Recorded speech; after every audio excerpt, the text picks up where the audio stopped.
Bismillahirrahmanirrahim. Assalamualaikum warahmatullahi wabarakatuh. Alhamdulillah, alhamdulillah, alhamdulillah, alhamdulillahi rabbil alamin. Alhamdulillahilladzi anzala sakinah fi qulubil mu'minin liyazdadu imanan ma'a imanihim. Allahumma salli wa sallim wa barik ala Muhammadin wa ala alihi wa ashabihi ajma'in. Ya Allah, wahai yang maha menatap, berkahi majlis ini. Engkau pencipta kami, Engkau yang mengislamkan kami, Engkau yang mengumpulkan kami di rumahmu ini. Engkau pula yang kuasa memberikan ilmu yang manfaat. Engkau yang kuasa membuat kami memahami kebenaran-Mu, dan dengan taufik-Mu semata kami bisa mengamalkannya. Ya Allah, hasbunallah wa ni'mal wakil, ni'mal maula wa ni'man nasir, wa la hawla wa la quwata illa billahil aliyyil azim. Allahumma a'inna ala zikrika wa syukrika wa husni ibadatik. Allahumma inna nas'aluka imanan kamilan wa yaqinan sadiqan wa qalban khashi'an wa lisanan zakiran. Allahumma ya muqallibal qulub tsabbit qulubana ala dinik. Taqabbal minna ya karim, innaka antas samiul alim. Subhana rabbika rabbil izzati amma yasifun, wassalamun alal mursalin, walhamdulillahi rabbil alamin. Alhamdulillah. Hadirin, rugilah kalau kita tidak berdoa, karena kita tidak berdaya, dan Allah yang kuasa atas segalanya, dan Allah nyuruh kita berdoa, dan Allah senang kalau kita berdoa. Alangkah sombongnya kalau kita tidak minta tolong kepada yang sangat senang menolong. Dan doa tidak doa pasti beda hasilnya.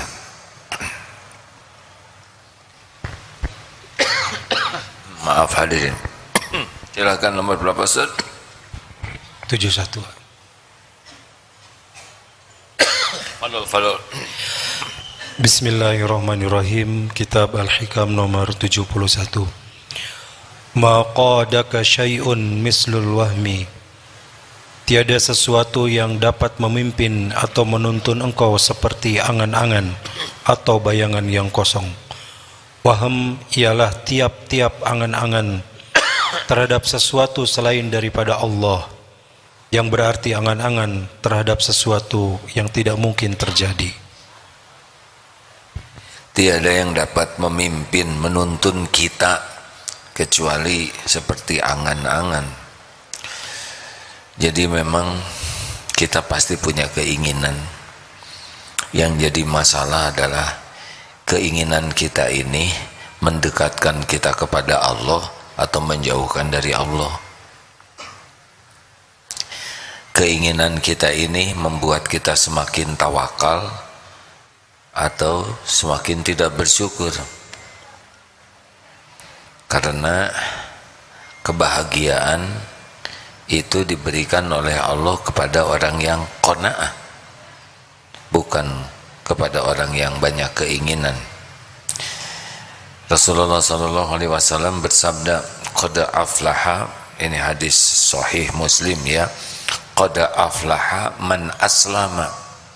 Sangat beruntung, amat sangat beruntung, amat sangat bahagia, sukses orang yang mendapatkan hidayah Islam. Qad aflaha man aslama wa ruzika kafafan, dan Allah memberikan kecukupan. Jadi bukan keberlimpahan rezeki, bukan banyak, tapi cukup. Jadi bahagia itu tidak pada banyaknya, tapi pada cukupnya. Apa artinya sepatu banyak tidak ada yang cukup, ya.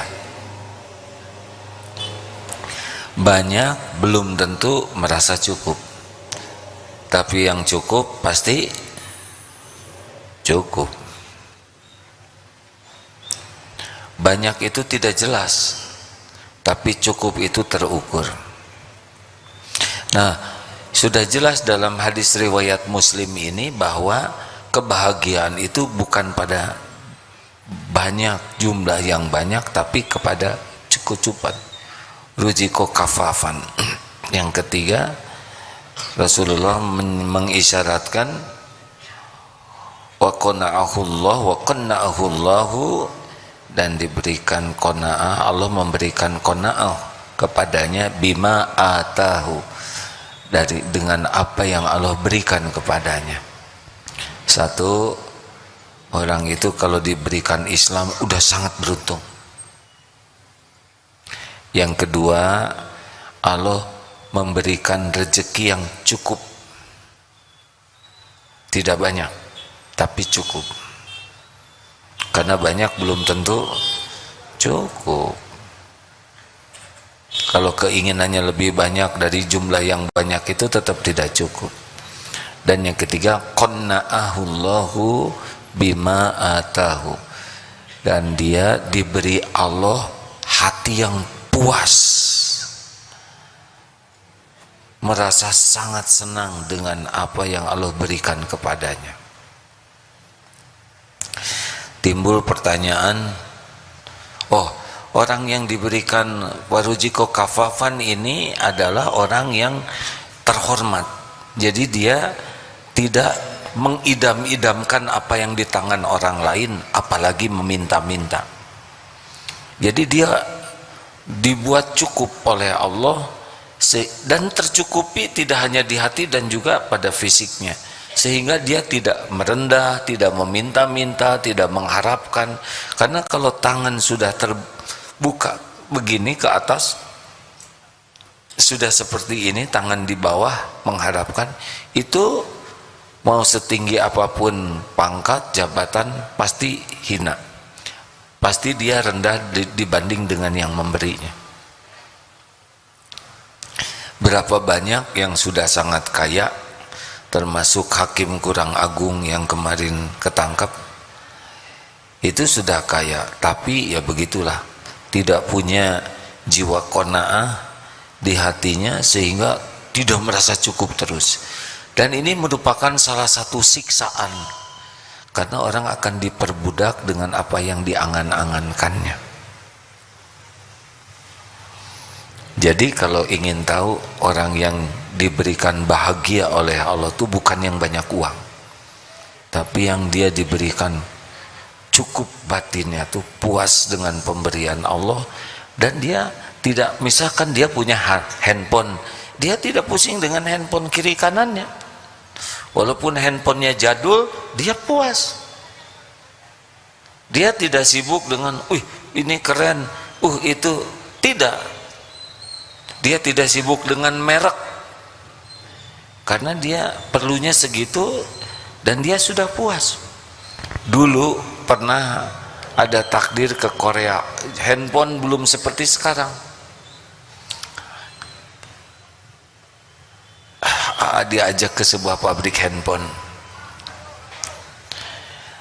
Nah, diskusi dengan seorang engineer-nya di sana, karena handphonenya itu tidak ada kameranya. Ketika ditanya, kenapa saudara di pabrik handphone pilih handphone tidak punya kamera?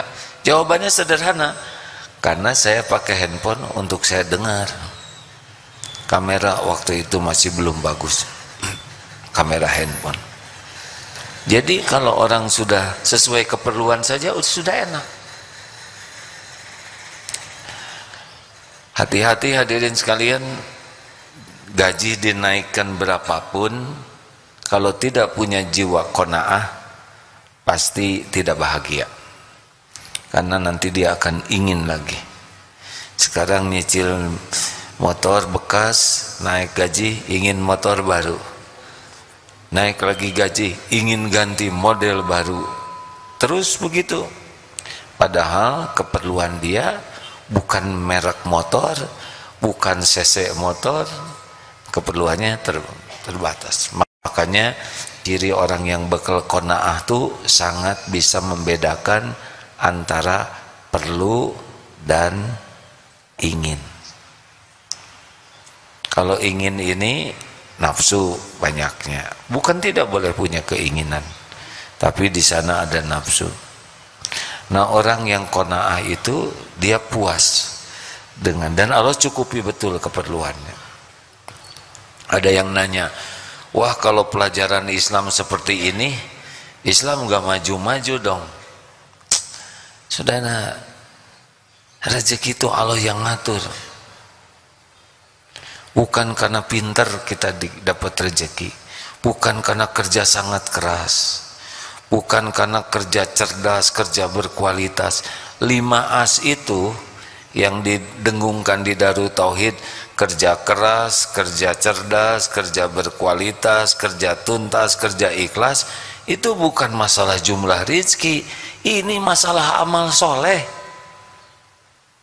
Kita kerja keras sebagai amal soleh, kerja cerdas sebagai amal soleh, kerja berkualitas sebagai amal soleh, kerja tuntas, kerja ikhlas, amal soleh.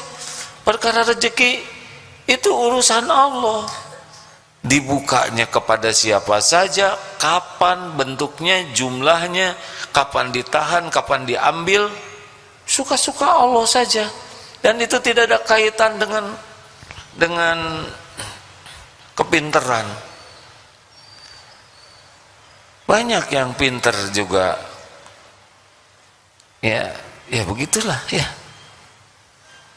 Itu ada kemarin doktor jadi apa? Ya begitulah, saya tidak mau bicara profesi karena bukan berarti jelek ya profesinya. Tapi kata orang ini tidak sebanding dengan gelar doktornya. Berapa banyak itu yang leha-leha juga banyak rezekinya, karena bapaknya kaya dan meninggal mendadak ya. Sudahlah, tidak usah riweuh, mendingan syukuri yang ada.